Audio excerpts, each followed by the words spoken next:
All of Einstein's days were the same. Einstein was a man of a habit. He would finish his breakfast between 9 and 10 a.m. He'd usually read the daily newspaper as he ate. Then he would leave for Princeton, where he gave lectures. If the weather was nice, he walked from 10:30 a.m. until 1 p.m. Einstein worked at Princeton. Then he walked 1.5 miles home for lunch. After lunch, he took a short nap to recharge. He spent the afternoons at home. He received visitors and worked on his projects.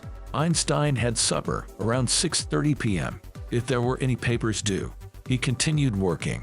He often improvised on his violin in the kitchen.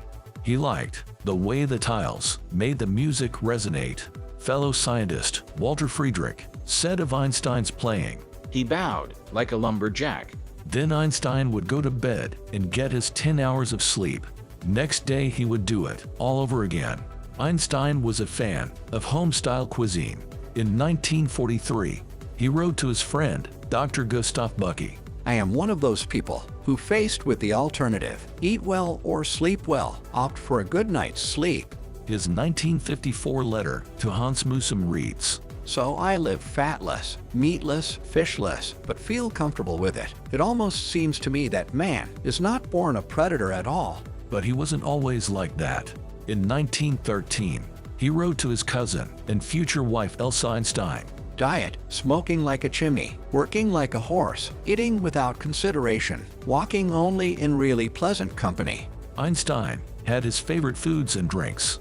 Herta Philbine was Einstein's live-in housekeeper for 6 years. She can't remember sparkling wine at Einstein's. He liked to nibble on a cognac glass once, but not anymore. Sometimes a table wine was served in the evening, but only when guests were in the house. Herta described his breakfast. Herr Professor always ate fried eggs, at least 2. There was also a lot of honey, which we bought by the pail. Einstein's lunch started with a clear broth with that garnish. He also liked lentil soup and cucumber salad. There was often asparagus with canned salmon or herring fillet. Herta said, I can't remember that the professor liked to eat sausage, but he really liked green beans. He would only eat steak if it was well done. I'm not a tiger. Einstein loved porcini mushrooms and sweet chestnuts. He would probably have eaten mushrooms 3 times a day. He picked them himself in the nearby forest.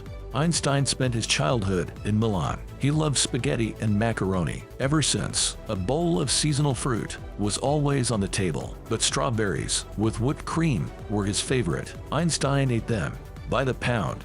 Einstein liked to invite his Bern Academy friends for lunch. These meals were of a Spartan temperance. They usually consisted of a servelat, a piece of Gruyere cheese, a fruit, a little honey, and 1 or 2 cups of tea. In the evening, he had a light dinner of sandwiches. He would also eat any vegetable salad. Do you think it's a viable routine?